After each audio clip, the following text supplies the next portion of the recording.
সিলেটে করোনা ভাইরাসে আক্রান্ত সন্দেহে হাসপাতালের আইসোলেশনে চিকিৎসাধীন অবস্থায় মৃত নারীর দাফন সিলেট নগরের মানিকপীর টিলায় সম্পন্ন হয়েছে। বিষয়টি নিশ্চিত করেছেন সিভিল সার্জন ডাক্তার প্রেমানন্দ মণ্ডল। তিনি বলেন, আজ রবিবার দুপুর 1:30টায় তার দাফন সম্পন্ন হয়েছে। এর আগে জানাজার নামাজ পড়েন আত্মীয়স্বজনরা। পরে মানিকপীর টিলায় তাকে দাফন করা হয়। সিলেট শামসুদ্দিন হাসপাতালে নিহত ওই নারীর বয়স ছিল 61 বছর। তিনি শনিবার দিবাগত রাত 3:30টার দিকে সিলেট শহীদ শামসুদ্দিন হাসপাতালের করোনা আইসোলেশন ইউনিটে চিকিৎসাধীন অবস্থায় মৃত্যুবরণ করেন।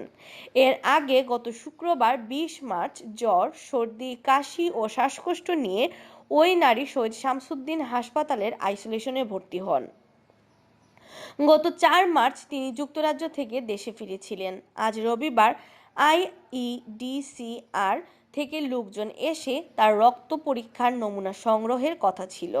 যুক্তরাজ্য ফেরত ওই নারীর বাসা সিলেট নগরের শামীমাবাদ আবাসিক এলাকায় ছিল বলে জানা গেছে। আন্নামা চৌধুরী, বাংলা ভিউ টিভি।